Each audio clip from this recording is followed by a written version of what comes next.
afternoon. Welcome to the last in the series of discussions on lessons in leadership in times of crisis. My name is Sarah Mendelson, and I'm the head of Carnegie Mellon's Heinz College in Washington, D.C.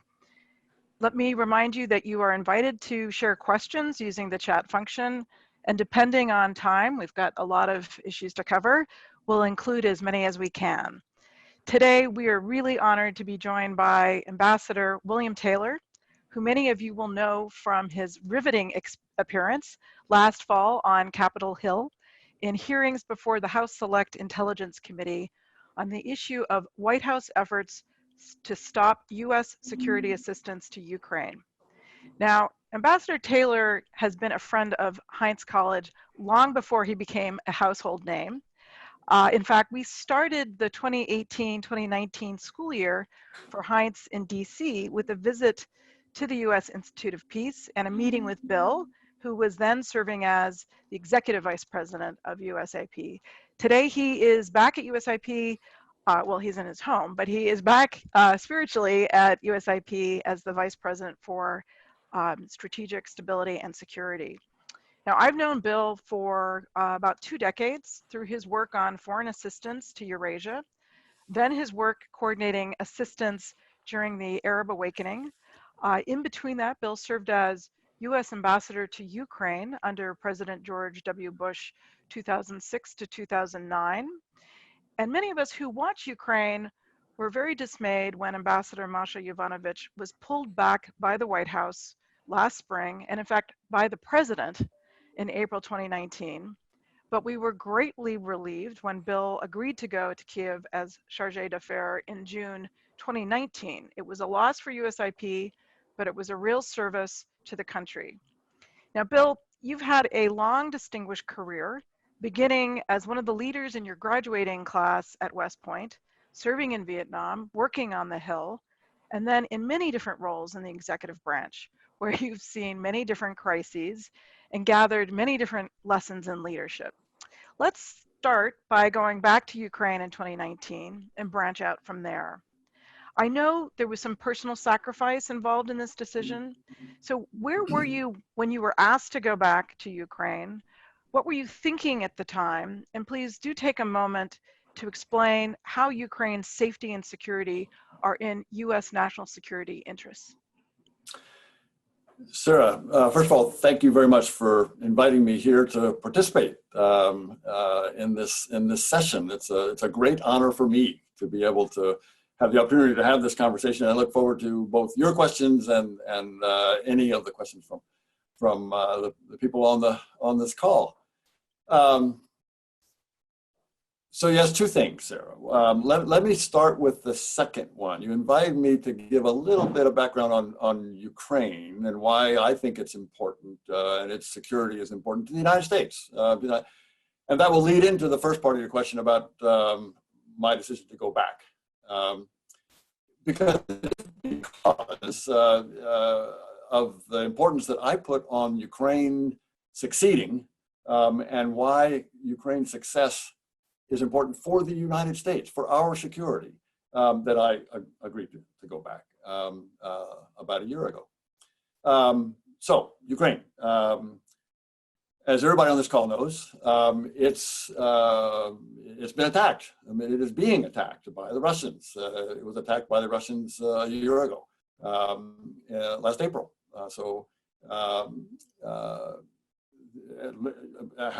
It was attacked 6 years ago, last April.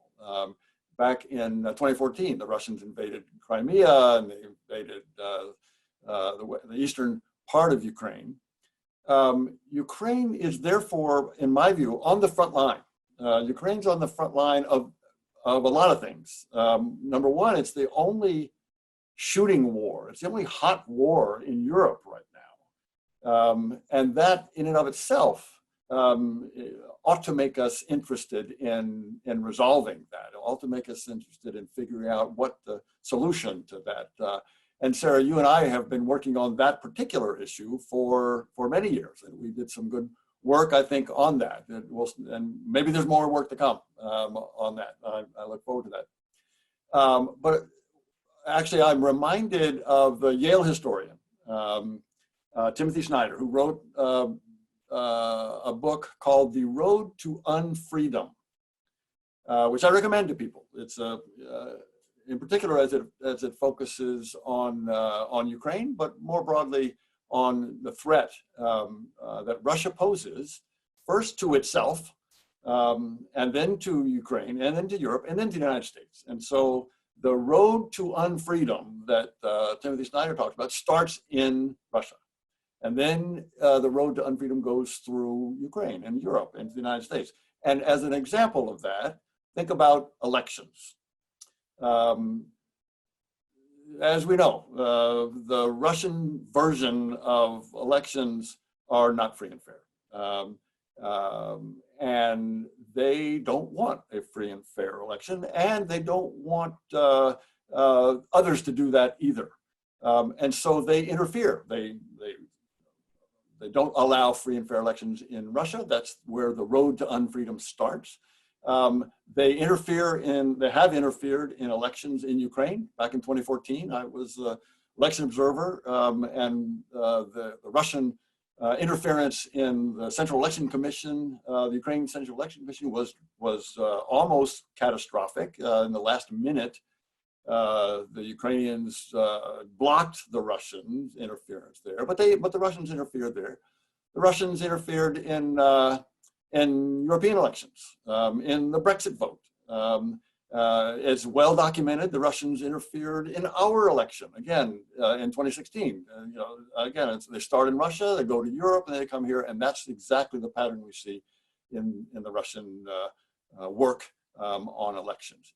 Sadly, it's not just elections. It's also the other places, the other battlefields, really, that Ukraine is on the front line, includes cyber attacks, includes information warfare, includes economic attacks, energy warfare against Ukraine. Again, starts in Eastern Europe, goes to the rest of Europe, goes to the United States. So this is why I strongly believe that Ukraine's on the front line, that we as a partner, and we share the values with Ukraine. Ukraine would like just to be a normal country. Ukraine doesn't have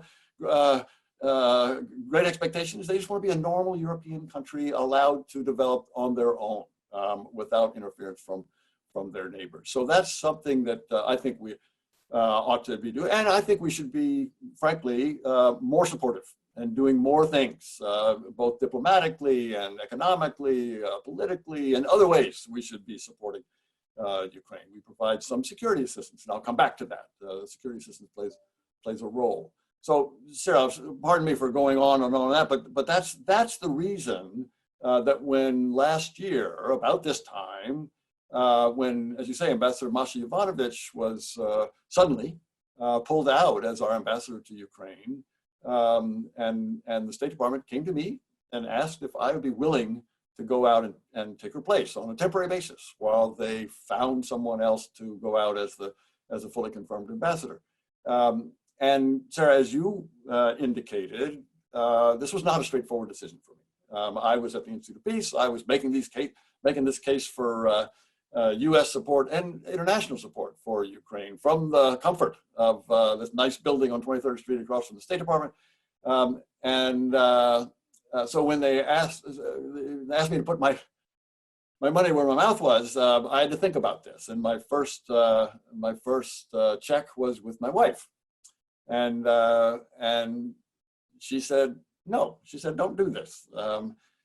My wife, Deb, had been with me in Ukraine. Sarah mentioned that I was posted in Kyiv from 2006, 2009. And we were together there. My wife and I were together there, and we had a great time. So when I discussed with her about going back, she said no for several reasons, which we can get into. But one was what had happened to Masha Yovanovitch, and so she was concerned about that. I also, however, talked to other people, of course, and both in the State Department and in other places, and they urged me to consider it seriously. I talked to a mentor who said to me, Bill, if your country asks you to do something, you do it if you can be effective. Now, I thought this was very wise advice, and so I offer that to all of the people on this call. If your country asks you to do something, you do it. If you can be effective, you don't. This doesn't necessarily mean you have to. Everybody has to go into the government. This is not what we're talking about. But there is an obligation. I think I certainly felt an obligation. But the caveat, if you can be effective, was an important caveat. And this mentor said that I would not know, I could not be sure that I could be effective unless I had the support of the Secretary of State and thus the full government. He urged me to talk to the Secretary of State. So I did. And the Secretary assured me, Secretary Pompeo agreed to see me and assured me in a solid conversation that the U.S. policy, the strong support for Ukraine, which is U.S. policy, it has been U.S. policy, and it's been bipartisan U.S. Policy for decades. He assured me that that would continue. And with that assurance, I went out because, again, I went out because I think Ukraine's important, and I thought that this was an important time for someone to be out there. And if they wanted me to do it, I was glad to do it. So in your response, you're touching on things that are both personal for both of us. We've worked for free and fair elections in Russia. I was on the ground for NDI. We can see how well that went. And then a lot of us have put a lot of focus on Ukraine. The idea of Ukraine being free and independent as absolutely critical to the security issue. So let's stay with Ukraine for a moment, and let's remind folks that what was happening exactly. So what became clear later was that US funding was being withheld in the hoped for exchange for information from Ukraine of what was an explicitly political purpose, or as our colleague Fiona Hill put it, a domestic political errand.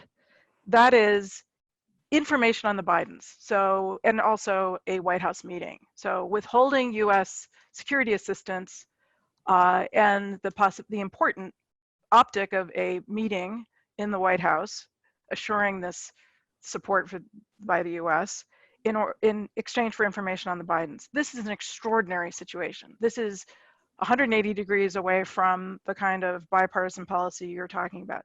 But when you were going to the embassy in summer 2019, not all of that was known, obviously. What was known, you were walking into a situation where you had an embassy that had had its beloved ambassador, a career total pro, pulled back by Washington with seemingly not a lot of support, in fact, from the senior leadership. That must have pretty rankled people. Now, a lot of your fans back here thought, well, the perfect person to help steady the ship is Bill. So, Bill, what were your first actions when you got there? Obviously, you didn't know all of this that was going down and that it was going to get even worse. But how did you steady the ship initially? Yeah, so Sarah, you're exactly right. Going out there, we got there in last June, and you're right to recall what was going on at the time, because there were two things that I had in mind as I arrived, as I thought about going, and as I arrived in my first month or two there. The two things were, first of all, exactly what you said, Sarah. That is, here was an embassy, uncomfortable, upset, confused. Because they'd not been given any real reason for Ambassador Yovanovitch to have been pulled out. She was pulled out so suddenly that she barely had time to do any farewells, do any of the normal goodbyes that you would do, and not to mention the fact that she was pulled out early.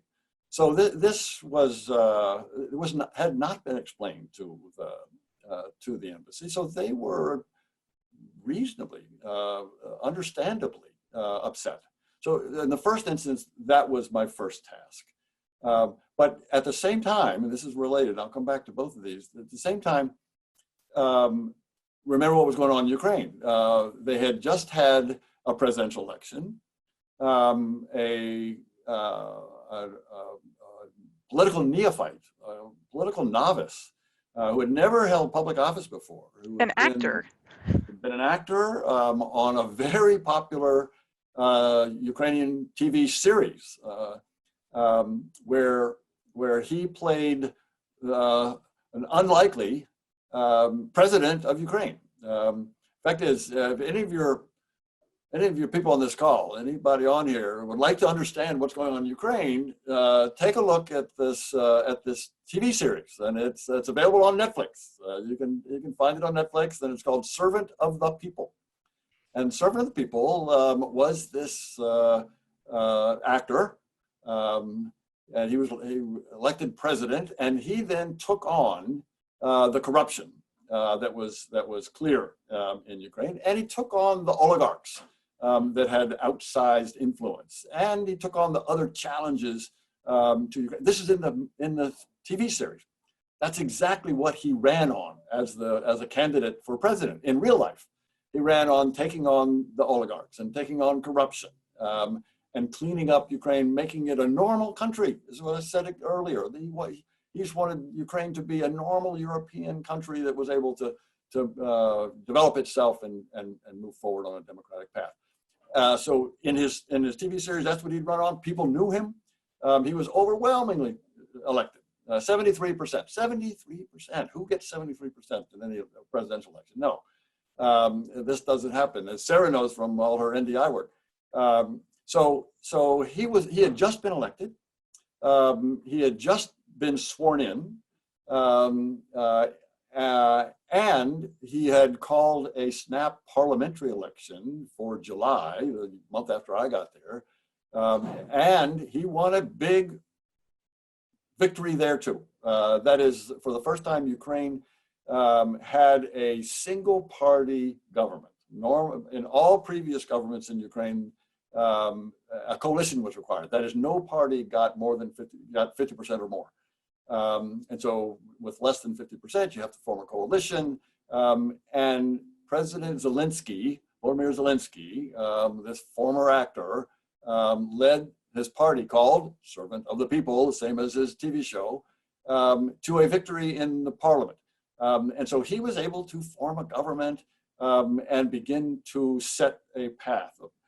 That's where the US Embassy, in every case, but in particular here, plays a big role. So I had two challenges. One was to, as Sarah said, kind of settle down, reassure, calm the embassy, refocus on the mission. And two, that mission on the political side, on the embassy side, was to work with the new president, work with the new prime minister, the new government, the new Rada, the new parliament. And this is what embassies do.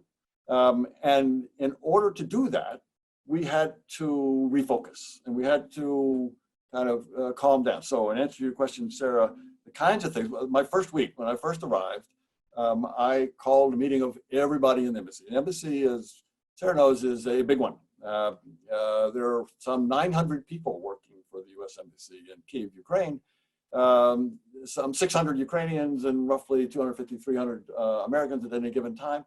And so that town hall was big. And people, again, were concerned, were upset, were confused. And I had the opportunity to talk to them and to answer questions, which had not been done until I got there. And so they were able to ask the kinds of questions that they'd been mulling and wondering about what had happened. I told them what I knew.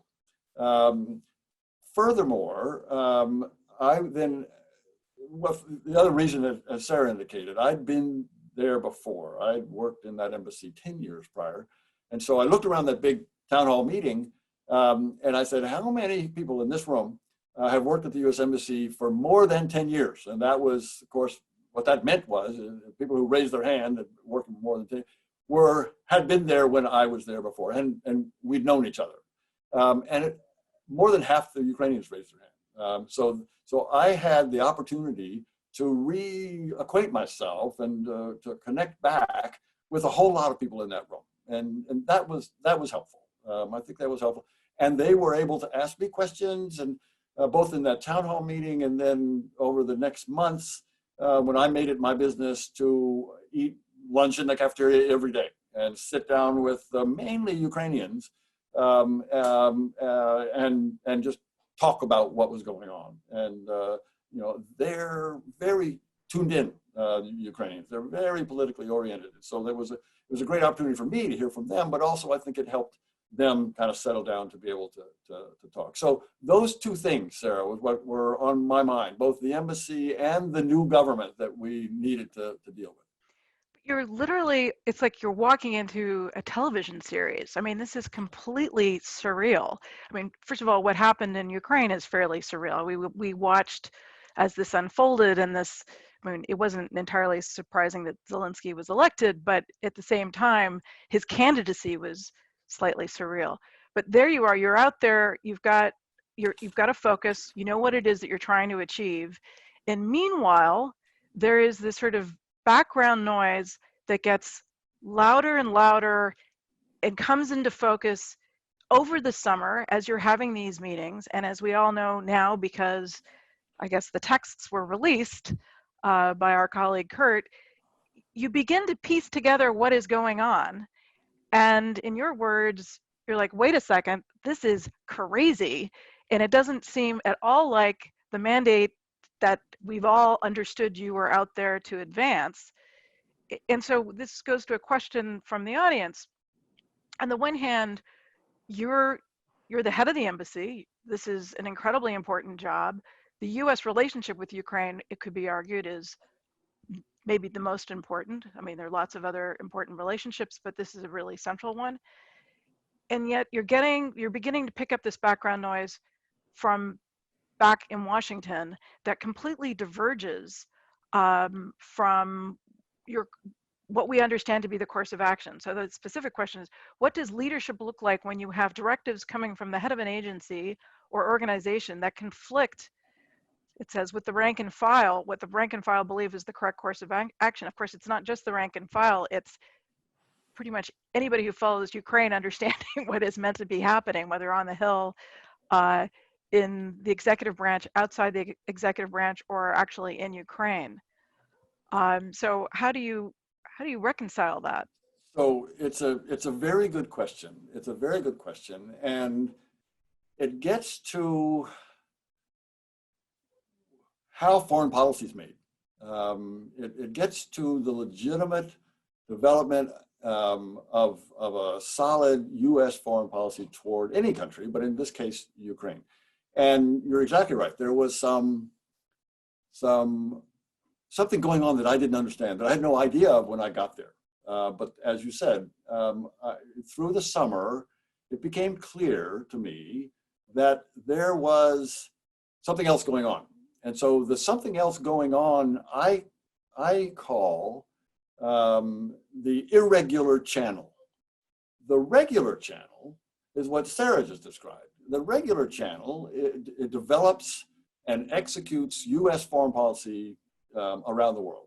And the regular channel is an institution, number one. And number two, it's a broad institution. It's an institution that includes, yes, the immediate channel of the embassy in Kyiv, reporting back to the State Department, and there's a Ukraine desk, and there's a Deputy Assistant Secretary of State that handles Ukraine and a couple other countries, and there's Assistant Secretary, and there's another, all the way up to Secretary of State, over to the NSC, and there's a Europe desk over there at the NSC, and then you got Ambassador Bolton is the National Security Advisor.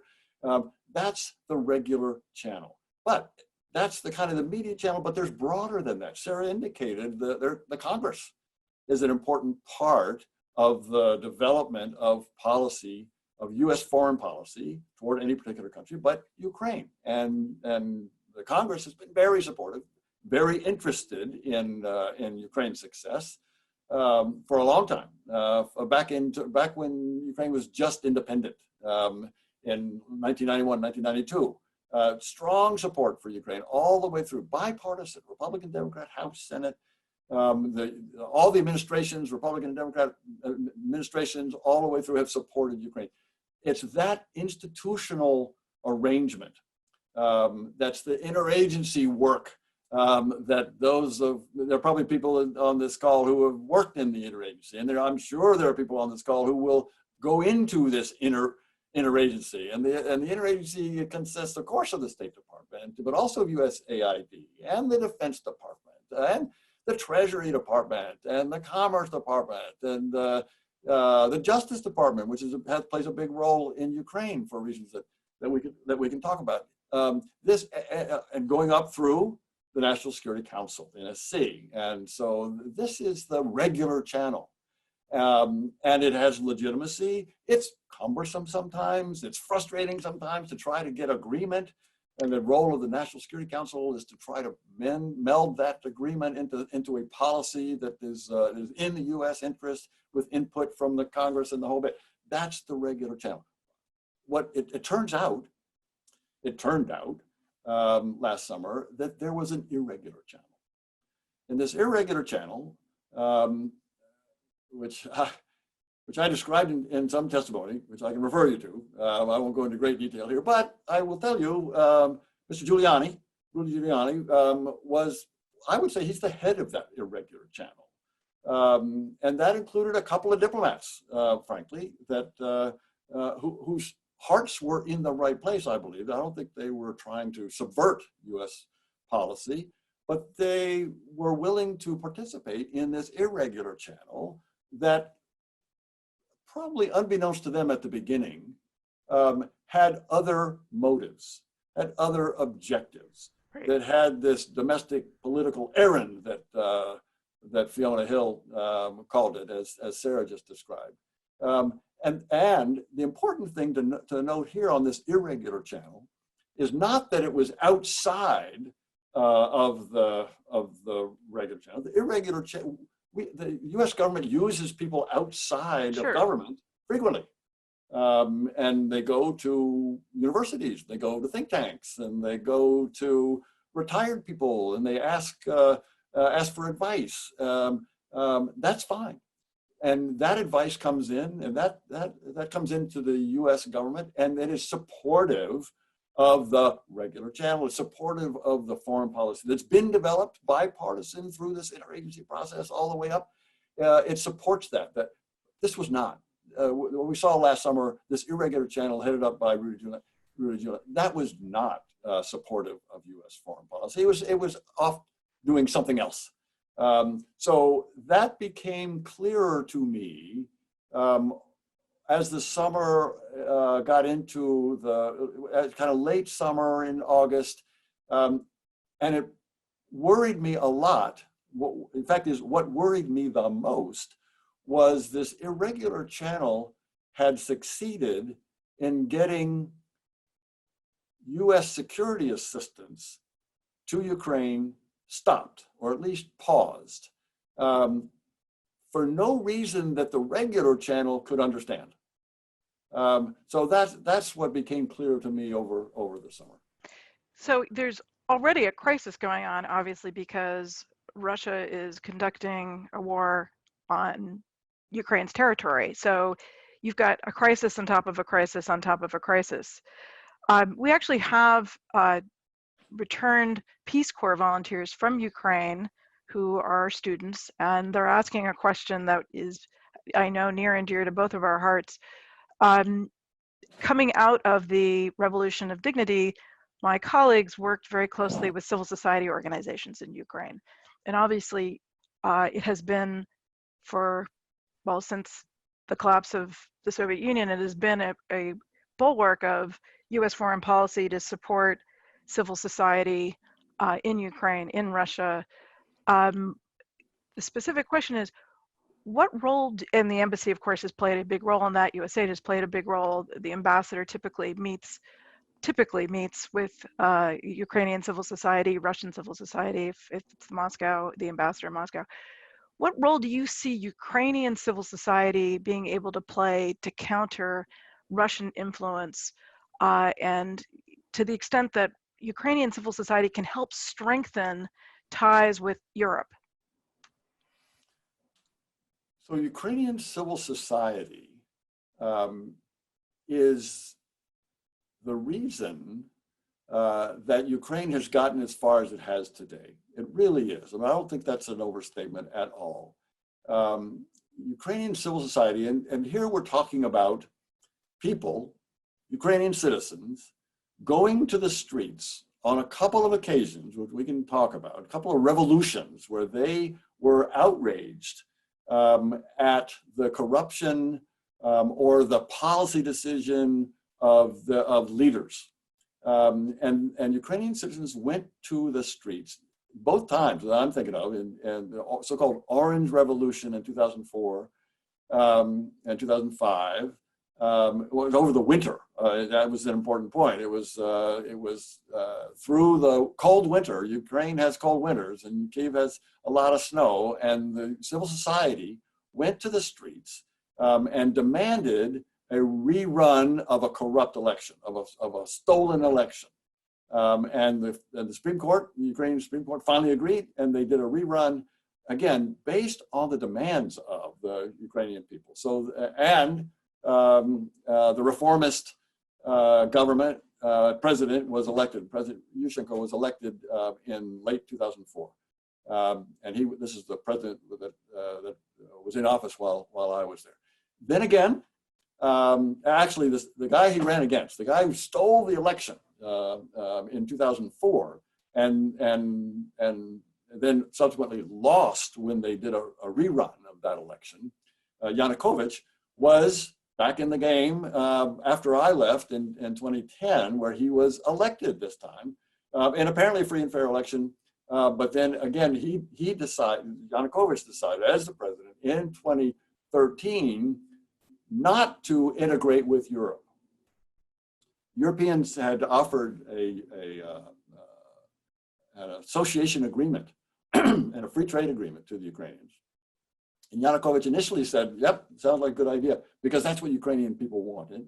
But then Mr. Putin decided that he didn't want to have Ukraine integrate with or make that association agreement with Europeans. And so he told Yanukovych to turn back and don't sign that agreement. That, again, enraged the Ukrainian civil society, the Ukrainian people. In their organization, in their millions, they came to the streets, not just in Ukraine, not just in Kyiv, right, but in squares around the country. The civil society came to the street, demanded that the European path that they had asked for and assumed that they were on be continued. And Yanukovych fled, and he fled to Russia. And then Revolution of Dignity that Sarah just talked about. So in both cases, my point is in both cases, it was Ukrainian people, Ukrainian civil society, independent media, non-governmental organizations, political organizations that demanded reform and demanded a more representative, cleaner, more Western government, and they succeeded. You remind me that it's so important for us to understand in international security that civil society plays such an important role. I think sometimes in the interagency, it's actually a bit underplayed. People don't always understand. But also the organic nature of citizens taking to the street and wanting their own freedom, and the role that Putin plays in this. And particularly the moment after Yanukovych flees to, I think it was Rostov in Russia, and the Ukrainian citizens are calmly walking on the grounds of his estate, and they're finding crazy things, exotic animals, and the spending of lots of state money. And of course, I think that is a definitive moment for Putin. It enrages him, and it sets, I think, Russia on the path to invading Ukraine. Let's peel back from Ukraine for a moment. We have a couple questions on leadership that we want to get to. We'll come back to Ukraine in a bit. You've worked in many different administrations, and you worked closely with the former National Security Advisor, Steve Hadley, who is famous in Washington for not only being a gentleman, but a really good boss. What made him such a good boss? Steve is widely respected. Again, Republicans and Democrats, all parts of the Republican Party, the Democratic Party, House and Senate. Again, he has such respect because, in answer to your question, sir, it's a very good question. Steve is such a professional. He's so committed to the United States and U.S. national security. In his whole life, this is what he has focused on and has been objective. I mean, he hasn't been partisan. He's been so wise, well-focused, open to ideas. I worked for him first when he was the Deputy National Security Advisor, and he would chair the Deputies Committee, what we now know as the Deputies Committee, of Deputy Secretaries of departments.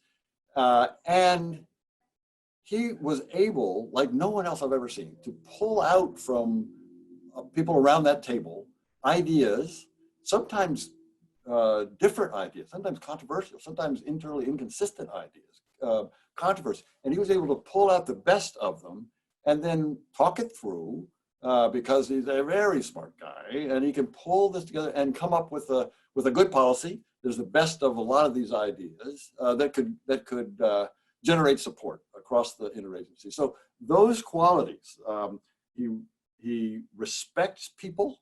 He respects everybody he deals with in the interactions. That's such an important aspect. Again, it goes back to the idea of taking ideas from people. If you respect everybody you're talking to, there are going to be some good ideas, there can be some bad ideas, certainly, but nonetheless, respecting everyone's opinion, to be able to put them out, you don't accept them all, but he was able to form consensus and form policy that was supported then by the rest of it. So professional, objective, open to ideas, and most of all, respectful.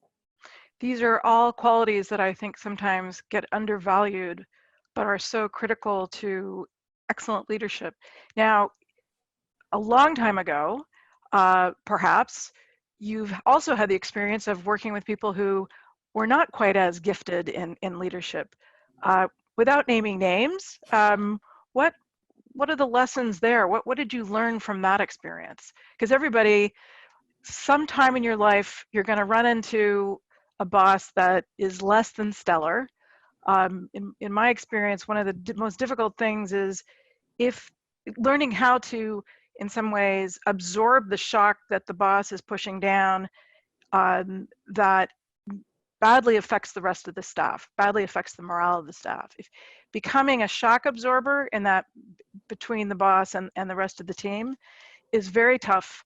But it's, for me, the lesson that I take away from on the rare occasion, thankfully not today, have been exposed to less than stellar bosses.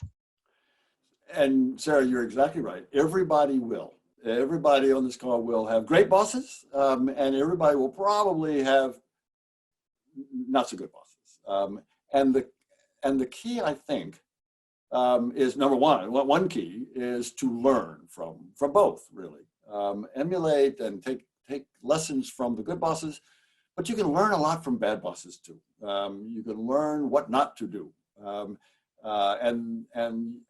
And this sometimes is a searing lesson. And as Sarah indicates, sometimes you have to protect the people that work for you from interference or bad decisions or bad treatment or lack of respect or those kind of things.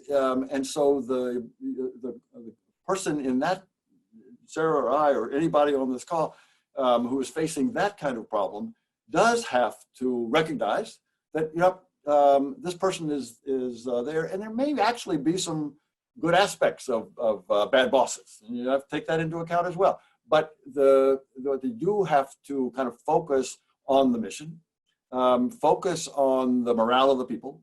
Long ago, Sarah, you helpfully say, not necessarily recently, but long ago, I worked in the Senate. and I worked for Senator Bill Bradley. Yep. Doing his Yeah, fadeaway. exactly. Great shot. But he was also a Rhodes Scholar. Right. He was also a very hard worker. He was not, you know, there are a lot of people in the Senate, let's just say, who are show horses. He's a workhorse, and he worked hard. He once ran for president, didn't get past the primaries, but is and was a very good boss. Now, people in the Senate know who the good bosses and bad bosses are. Sure. And there were bad bosses, and some I was able to. I had on the same committee. Senator Bradley was on a couple of committees, and I staffed him on those, and other senators on those committees. I could observe. I knew some of that staff, and you could see the morale. It's very clear. High turnover, you know, low morale, and it probably goes back to respect that I mentioned about Steve Hadley. With a lack of respect for the people working for him, you're going to have low morale and not going to get great support out of them. I mean, I would think somebody who'd been a professional basketball player would totally get the need for a team. I mean, you don't have to actually have worked on the Hill to see there are a lot of particularly senators who engage in a lot of very bad behavior. It's almost like there's a kind of senatorial personality that can be one or the other. One is they're total team players and they get it and they're bringing their folks along, and they have people who've worked for them for literally decades. And they're very powerful and very good at getting stuff done. And then there's the others who it seems to be all about that person, and the teams are constantly turning over because the personality is so difficult. You know, you're exactly right. You're exactly right, Sarah. And going back, I mentioned earlier kind of the regular channel and the irregular channel. And I mentioned the regular channel, the normal channel, is an institution. And institutions develop exactly what you said. They develop the positive aspects of whether it's the Senate or the foreign policy. Irregular channels or people outside of that institution or that don't contribute to that institution, whether it be the Senate or whether it be the foreign policy, and particularly you see it on the Senate, as you were just saying, people who are in it for themselves, or they want to be the center of attention, or they want to just get more people liking them, or they want to grow their fan base. That doesn't support the institution, doesn't get things done. And that's an important distinction. So along this line, we have a question. What is more important in international affairs, having good leaders or strong institutions? And we've been talking a lot about the importance of institutions, and the person adds, of course, we want both, but put another way, can a deficit in one ever make up for a deficit in the other? You could have really fantastic leaders, but the institutions are crumbling, or you can have, I would make an argument, you can have pretty strong institutions and you get a bad leader and it can really affect the institution. So I guess I would say that good leaders will develop and support strong institutions. Good leaders will recognize that it's not about them. It's not about the leader. It's not about the boss. It's about getting things done, as you said, Sarah. And in order to get things done on a team, whether it's a team of basketball players or it's a team that's forming national security policy, foreign policy, in order to get something done, it needs to be institutional. It needs to be, there needs to be respect across the institution. There needs to be trust within that institution. And I go back to this business about the irregular channel. The irregular channel didn't work in the end because people didn't trust it. Sure. The irregular channel was closed. It was not transparent. It was not trustworthy. And that trust is what's necessary in all these institutions, whether it's in the Senate staff or whether it's in the State Department of National Security. We're in the middle of a global pandemic where trust in institutions, faith in institutions, and believing in data are absolutely critical. And I should say to folks, we're going to go a little bit over because we've got some interesting questions, but I want to ask you about how you assess what's going on right now. Can you imagine ideally how this pandemic is going to affect US bureaucracy going forward? Are there changes that you would make to a next administration based on what's going on? I know I have some ideas of how I'd like to see the interagency work differently and have some cabinet members that have different backgrounds than are usually, for example, in development at the table. But I'm curious what your thoughts are on this. So you're right. We should learn. We should be even during the crisis. We should be alert to lessons so that either it doesn't happen again, or we're better prepared, or whatever. Sure. These kinds of lessons, I think, are important. I think some of the lessons of this current crisis are obvious. The healthcare system, whether it be in the United States or in many other, not all. I mean, there are some healthcare systems that kind of worked well. I'm thinking of Germany, seems to have done a very good job. But ours is not where it needs to be. So one of the things that hopefully will come out of this is focus on that. And the healthcare system needs to cover everyone one way or the other. And it needs to be able to address this virus attacks everybody. It can't. The healthcare system needs to be able to deal with exactly that. There's also a related issue that I think is important to get on public policy. Mainly on your question, I think focuses also on domestic policy, which is safety net. There are a lot of people who can't go without a paycheck. Right. Some people don't have paychecks at the outset, but can't go. There needs to be some way to be sure that during a crisis or any time, whether it's an individual crisis in normal times or whether it's a massive crisis like we're facing now across the society, that there is a safety net that does protect people from destitution, that there's some quality of life, that there's some dignity, and this is respect.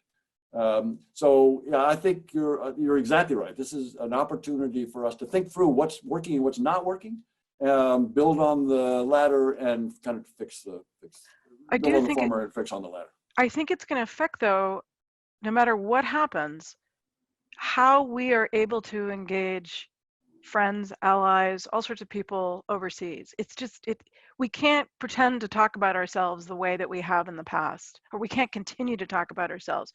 We have to fix things that are going on here. And I'm just hoping that people understand the linkage between, and when I say people, I mean whoever the next administration is, that the linkage between where we're broken domestically has a huge impact of how we're able to engage outside the United States, that the two are interrelated, and yet we live in a world that generally is so siloed. I mean, you and I have spent our careers working generally on foreign policy, international affairs, and there is a mission that has to engage also addressing what's going on domestically. I mean, I think what I'm really asking is, in many of the conversations we've had over the last month, in many of the conversations that are going on around the crisis, there is the refrain about building back better, and how important that is in any kind of crisis, whether it's a earthquake, a hurricane, a pandemic, or even, in this case, a political threat to the integrity of our democracy. And yet we have trouble doing that.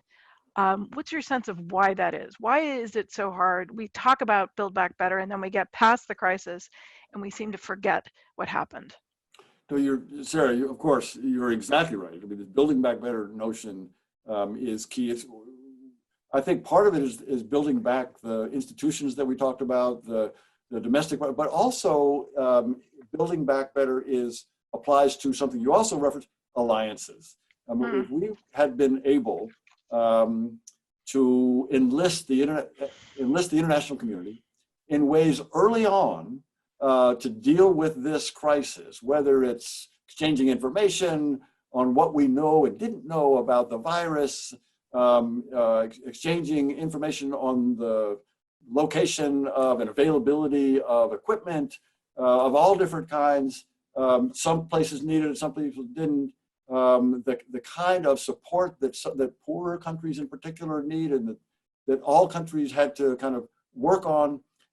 So building back better, I think, applies to alliances as well. And so building back our alliances across the board. I mean, this is, we could have, and next time we'll be able to deal with this better if we are in solidarity with, in communications with, and if we are leading. I mean, the other thing is kind of building back better applies to US leadership. It's not clear to me who else could step forward. What other country, what other organization is going to be able to step forward and in a difficult time, in a time of crisis, other than the United States? I mean, it seems maybe it's a lack of imagination on my part, but I don't see it. I don't see it. I don't think the Chinese are able to do this. I don't think Europeans at this point are able to do this. I don't think the UN can do this. But I think the Americans, we can pull together the UN. We can pull together the Europeans. We can even pull together the Chinese. Which was going to be controversial, but I'll say that anyway. It's possible for us to be able to pull that together in a time of a crisis, and I think that will be building back better. I do think that we're going to have to be somewhat humble about this, though. I mean, I think that if we see U.S. global leadership return from what is now basically a crater, and we are able to build back better, I think that there's going to be a lot of listening that's going to need to happen, and immediate work with allies and in various states, because we've done this kind of U-turn away from that, and reassuring people is going to be a really critical piece, and thinking about what kinds of reassurance matter and what does it look like. I mean, you don't have to be outside the United States to be somewhat shocked by things that you thought were sort of assumed, whether it's the NATO alliance or, sort of bread and butter issues have been called into question. In our last remaining minutes, we had a very interesting question about scenarios in Ukraine specifically. Without, your crystal ball is perhaps better than some of ours, but albeit maybe not perfect, but what are the different kinds of scenarios that you see for Ukraine over, say, the next couple years, maybe even going out 5 years? Just maybe one or two. So there are scenarios, the two big challenges, let me put it this way, the two big challenges for Ukraine right now are Vladimir Putin, that is the Russian attack. It's true for all of us. It is indeed. But for Ukraine, it's the Russian war on Ukraine. Right. That's one, and then the other is internal. And the internal problem, in my view, is internal problem is very powerful people, mainly men, I will tell you, oligarchs. Thank you for saying it. Have an outsized and unhelpful and unhealthy role in the Ukrainian political society. And this president, in terms of scenarios, and this president who ran against oligarchs in his campaign can either succeed or fail on the internal side if he distances himself and tries to get control of, or at least reduce the influence of these oligarchs that are not in it for the Ukrainian people or the Ukrainian nation. They are in it for themselves. And that is damaging and harmful. So that's one scenario. Either he does or he doesn't, and it can go either way. On the international side, my own view, not shared by everyone, I will tell you, is that Mr. Putin, the Kremlin, thinks that Donbass is a loser for him. That is, it's expensive. It takes a lot of his budget. It's not very popular. His his attacks on Ukraine through Donbass are not very popular in the Russian people. The international community has put sanctions, and those sanctions hurt him. He's facing a big COVID problem. He's facing a big problem because of the lack of oil demand and cratering oil prices, and a looming recession or depression economically, that he, in this scenario, in my optimistic scenario, will want to get out. He want to cut his losses. And there are ways to do that. And Sarah, you and I worked on some ideas that would help him do that several years ago, and those may still be relevant. So that's one optimistic scenario. The other is that the international community doesn't support Ukrainians in that attempt. For that optimistic scenario to work, the Ukrainians need the Americans to help. They need the Europeans to help. And if we don't, then the Russians could succeed. And if they control Ukraine, then they will never be a democracy. They'll be an empire. Right. You know, it occurs to me, my dissertation first book was on the Soviet intervention in and withdrawal from Afghanistan. And Gorbachev felt essentially that Afghanistan was a loser for them. And it was tying up all sorts of other things that he wanted to do. And of course, there was a lot of sensitivity around casualties.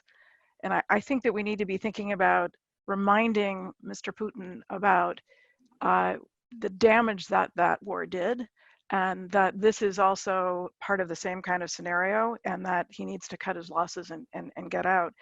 On the corruption piece, it's important to recognize that we actually have the possibility of, together with allies, of having an effect. Obviously, the really hard work goes to the civil society organizations and members of parliament on the ground who are working on this. Hanna Hopko comes to mind, but the ability for people to park illicit funds offshore in banks, in financial institutions, in the US, in England, has got to stop. We need laws on beneficial ownership. And I'm using this as an unlikely segue into an advertisement for my colleagues to sign up for an exercise that we're running starting tomorrow through May 15th called 17 Rooms, and it's about the Sustainable Development Goals.